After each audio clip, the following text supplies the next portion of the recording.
Welcome back, everyone. I hope everyone is doing well with the All Star break and the draft done. We're getting ready to start the second half of the season. Technically speaking, for playoff purposes, the minor league has already begun their second half.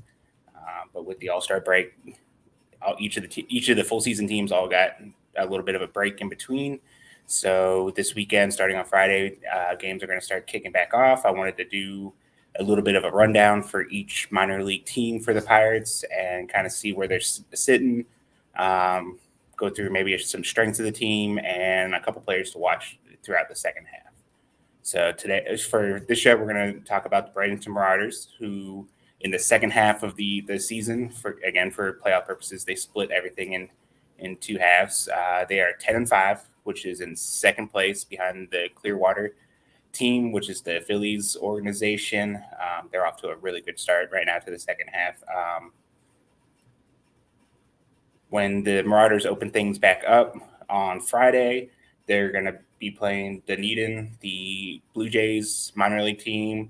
They've had two week-long series against them so far this year, and they've split perfectly. It's 6-6 record so far. Following this weekend series, they'll get back started on a full week schedule like they have been for the last couple years, and they'll be playing Fort Myers. They've only played Fort Myers once, and they took 4 out of 6. So for Bradenton this year, and it's actually been a little bit of surprise how well the rotation has done, considering that they've lost a couple key members already this year with what they started the season with Thomas Harrington and JP Massey both getting promoted to Greensboro. Still, the rotation for the Marauders is one of the best in the Florida State League. They go 6 deep right now. Owen Kellington was one of the overslot kids from the 2021 draft. Alessandro Ercolani was a guy that some were interested in seeing for the strikeout numbers he put up last year in the Florida Complex League. And he's, after a little bit of a rough start, he's pitching a lot better. Derek Diamond and Dominic Parachi, they're both college draft picks from the last year's draft. So they're college players playing in single A, so they should probably be pitching pretty well. But they've been strong. Diamond has shown some of the best control in the system, very low walk rate, strikeouts. Not really what you would want to see, but he's pitched good. He throws strikes, and that's the key. That's what you really want to see out of your pitchers, especially lower in the system. Couple players to watch going into the second half. I have 3 players here. One of them is Shalene Polanco, who's was one of the big signing bonus international players from a couple years ago. He's in his first full season in single A at just 19 years old. Shown some incredible power so far, some great power potential. His exit velocity numbers are insane right now, measuring at or above major league average in a lot of the categories. I have an article coming out at some point that will kind of break that down. The key with him right now is strikeouts. Striking out a lot. Was a really rough start to the season. His strikeout rate was in the mid to high 30%. He's now heading into the second half. He's got that just underneath 30%, around, I think it was 29%. So if you keep working on that, bring it down some, and start putting the ball in play more. He's definitely a guy who, with an outside shot at a 2020 season. Right now, he's sitting at 12 home runs and 16 stolen bases. Probably be hard for him to get those last 8 home runs to reach the 20 mark.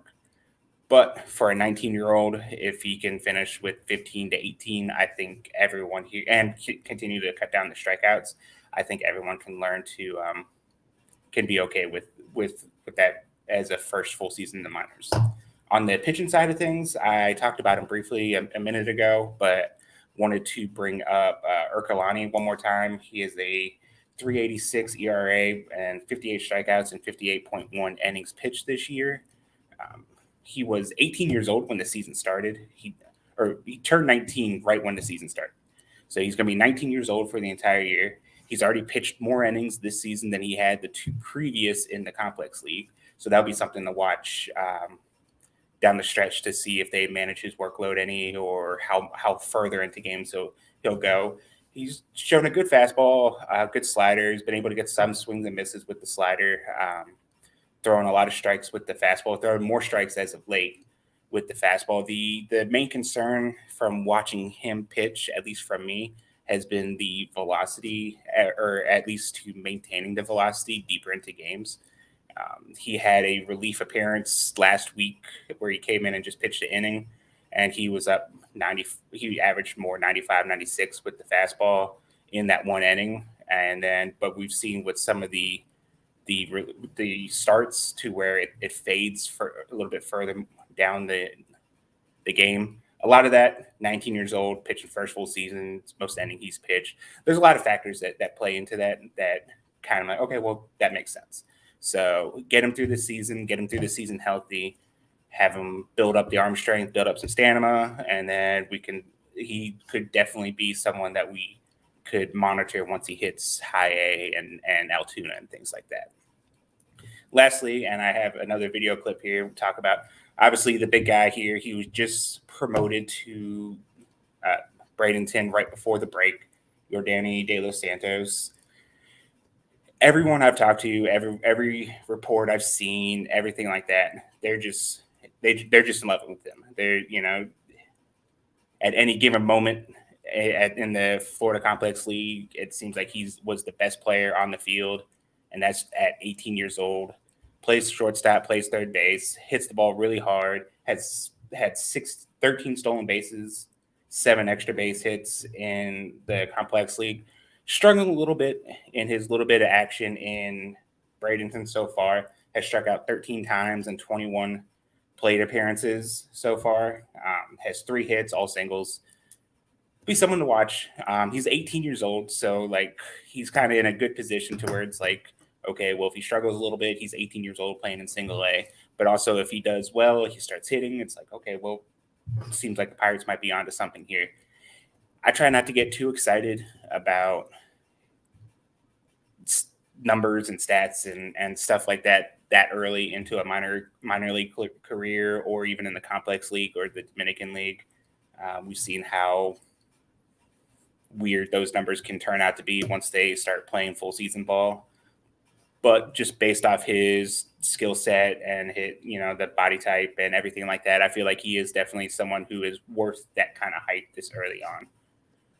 But okay, so that will be the end of this video right here. I will have some more videos up throughout the day and throughout the next couple of days to kind of break down the other teams.